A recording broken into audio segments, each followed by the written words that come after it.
And so one of the scientists said to this woman, how do you do that? You know what she said? I have difficulty not doing it. I can't not do it when I'm in a, it's too, when I'm doing this, it's too good. So now that could be a constant feeling in your life. So then if you are going to prepare your brain and body for a new relationship, then you would have to become love completely every day. And that signal then that you're sending out into the field can carry the thought of your health, your wealth, your relationship, or whatever. But here's the cool part. When the heart is activated like that, and you feel so whole, so in love with life, so satisfied in the moment, so exuberant, that it's impossible to want. Now you're no longer in lack. Now you're so whole that you will magnetize wholeness in your life. The person who's the person that fits the mold energetically, that would be the same as you and yet complement you, so that the two can become one, right? And then instead of in contrast, in union, you exchange information equal to that emotional state. In other words, people use each other to reaffirm their dependence on certain emotions. You have certain people you complain with about politics or whatever, they complain back about their lives, and you use each other to reaffirm, you know, some type of belief or something. Belief right? about life emotionally. You have emotional agreements on things. Well, that emotion is energy, and energy is frequency, and frequency carries information. So you share the same energy, you share the same information, but that's what people do in their lives. But now in a true loving relationship, when you're truly in your heart, then the question is, what would love do in the relationship? And when your heart is open, it's no longer about you. It's about how I feel so amazing with you. I feel even more amazing, but without you, I'm still whole. And so now I'm no longer in need or lack. And so now when we get together, and our fields interfere, when they start interfering, now the amplitude gets way higher, and there's way more energy. And now, I mean, I'm all about all 7 centers of the body lining up, all of them. And we're here in a body, let's enjoy it all, but come from love. And so now your heart is so open that you can't do anything else but give. You feel so amazing. You're so happy with yourself, so happy with your life, so happy with what you have. You want other people to feel the same way. And you say, here, take that. And when you give now, guess what happens? You release more oxytocin, more nitric oxide, and more of those chemicals that cause the heart to swell even more.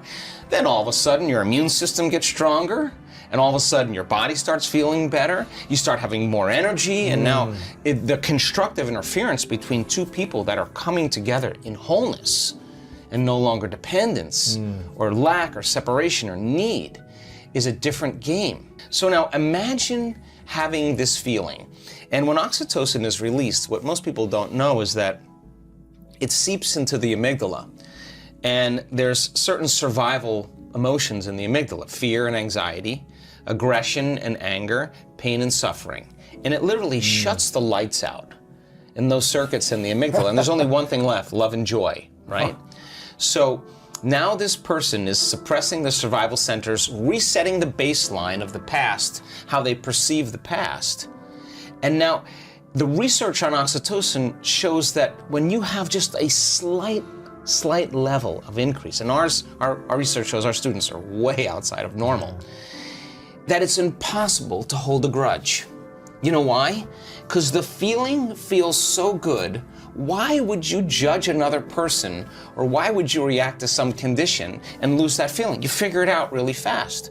So this birth of unconditional love really says, I'm in love with myself, my connection to some divine intelligence within me.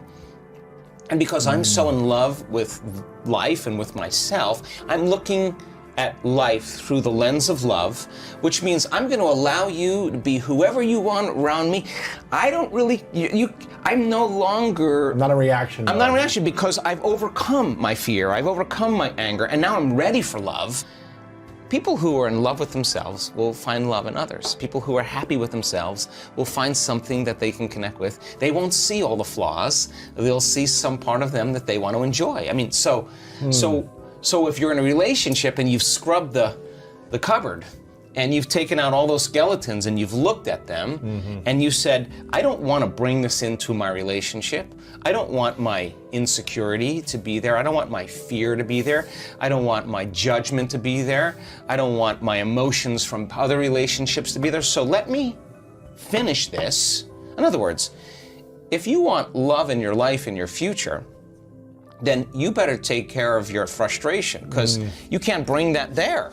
You got to leave it. So then, you may say to me, well, it's because that person and this emotion from 15 years ago, my ex, makes me feel frustrated. Well, let me tell you something. The only reason that you're thinking about your ex is because you're still in frustration. You overcome frustration. You'll look back at your ex and you'll be like, I wish them well. Yeah. I'm not connected to my past any longer. So cleaning the cupboards and getting down to those thoughts that slip by people's awareness all the time, their behaviors, how they complain, they make excuses, they say it'll never happen. What do? And the emotions that keep them connected to their past, they won't even see that person. They'll walk right past their future relationship. They'll never recognize that person because they're looking at their future through the neurology and the chemistry of their past. Wow. And the brain only learns we only see reality based on pattern recognition. I memorize your face, now I know Lewis. And if the pattern matches, I know. But if you're creating a future, and you're not clear on that future, and you want all these things, but you haven't addressed all those circuits and behaviors and emotions and chemicals of the past, you won't recognize the pattern.